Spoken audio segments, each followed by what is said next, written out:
Votre argent vous est présenté par la BCV et Helvetia. Simple, clair, Helvetia.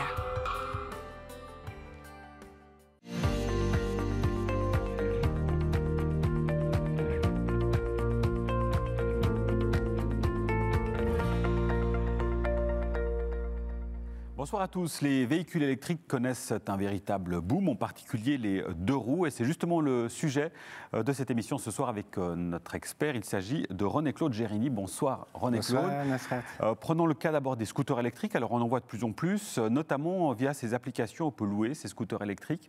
Il faut faire attention à quoi au moment où on va louer via ces applications ces scooters électriques ? Alors c'est un avantage effectivement de pouvoir louer des scooters électriques parce que comme ça on a la possibilité de les essayer. Ce qui est important, c'est que lorsqu'on prend en main le scooter électrique, c'est de vérifier l'état des freins, l'état des pneus. Et puis vu qu'on parle de scooter électrique, on parlera aussi de la batterie. Ce qui est important à savoir, c'est qu'une fois qu'on a pris en charge le véhicule, nous en sommes responsables.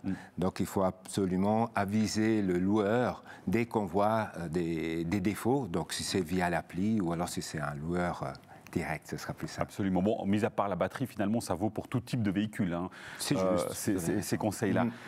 Dans le cadre de l'achat, on en propre finalement d'un scooter électrique, en termes d'assurance, il faut que je fasse attention à quoi ?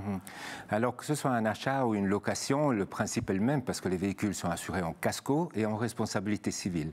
La différence, c'est que c'est le propriétaire qui devra faire les assurances. Donc si nous achetons un scooter, nous devons nous-mêmes faire nos propres assurances. Responsabilité civile, les dommages aux tiers. Et puis casco, c'est les dommages au véhicule. Alors là, il faudra bien prêter attention entre casco partiel, casco complète. Et puis surtout, on fait une distinction entre les véhicules qui font plus ou moins de 25 km/h. Lorsqu'ils font moins de 25 km/h, les véhicules peuvent être assurés dans l'assurance ménage. Et plus de 25 km/h, c'est un peu comme un scooter, justement une voiture qu'on peut assurer séparément. Ouais, ça, c'est effectivement un détail important. Évidemment, forcément, on les voit de plus en plus circuler sur nos routes. Quelles prescriptions s'appliquent dans ces cas-là ? Voilà, c'est justement cette différence du kilométrage où on parle de puissance en kilowatts. Les premiers peuvent être, donc ceux qui font moins de 25 km/h peuvent être conduits par des jeunes de moins de 15 ans, hein, donc c'est le vélo habituel, on va dire. Les entre-deux, ça veut dire jusqu'à 125 cm3, ce sont les vélos qui ont les plaques.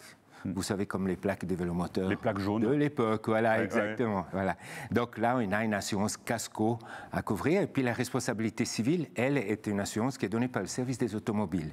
Donc encore une fois, les dommages qui sont au tiers. Est-ce qu'il y a des différences notables en termes d'assurance si on compare un scooter électrique à un vélo électrique ? Là, notons ce qui est important à noter, c'est surtout les accidents qui peuvent survenir, j'allais dire, parce que c'est vrai qu'on est quand même à bord d'engins qui ont une certaine force. Bien sûr. Donc, il faut pouvoir s'arrêter à temps. Et puis là, ce qui est important, c'est d'avoir une bonne responsabilité civile. Et puis, comme je disais avant, que les véhicules soient en bonne fonction. Ouais. Et du coup, maintenant, si on compare un véhicule électrique, quel qu'il soit, on va prendre la voiture, par exemple, ou même le scooter, à un véhicule à essence, diesel, qu'est-ce qui change en termes d'assurance ? Alors, en termes d'assurance, pas grand-chose, c'est plutôt en termes de primes d'assurance, parce qu'il est vrai qu'il y a beaucoup d'assureurs qui font des primes réduites lorsque ce sont des véhicules électriques, puisqu'ils ont moins de consommation. On sait que ces véhicules coûtent aussi moins cher du point de vue des taxes automobiles, donc c'est vrai que c'est le futur, c'est le futur, et là les assurances s'engouffrent dans ce nouveau marché finalement, qui est intéressant. Mais fondamentalement pas de différence, parce qu'on parle des assurances casco complètes, casco partiel, assurance vol. Le principe reste le même, mais effectivement, on peut voir du coup que c'est vraiment un investissement, pas seulement pour l'environnement, mais pour le porte-monnaie aussi, d'investir justement dans les véhicules électriques. Un dernier point, on parle aussi beaucoup de ces plateformes de partage de véhicules ou d'autopartage. Là, il y a des spécificités en termes d'assurance à prendre en compte ? Oui, dans ce sens que, encore une fois, il faudra regarder l'état du véhicule. C'est comme si on venait à le louer, parce qu'on le partage. Alors, ça revient au même, oui. Voilà, exactement. Prendre en considération l'état au départ, c'est la partie casco, et puis la partie de responsabilité civile. Alors, ce sont des compléments qu'on fait dans son assurance de responsabilité civile privée. Vous savez, dans l'assurance RC Ménage, il y a une partie responsabilité civile, et là, on peut inclure un complément qui est la location de véhicules.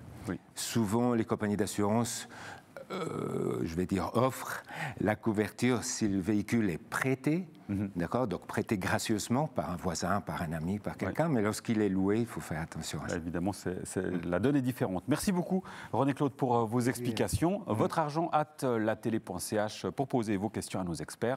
Et puis, quant à nous, on se retrouve la semaine prochaine pour un nouveau numéro. À très vite. Ciao. Merci.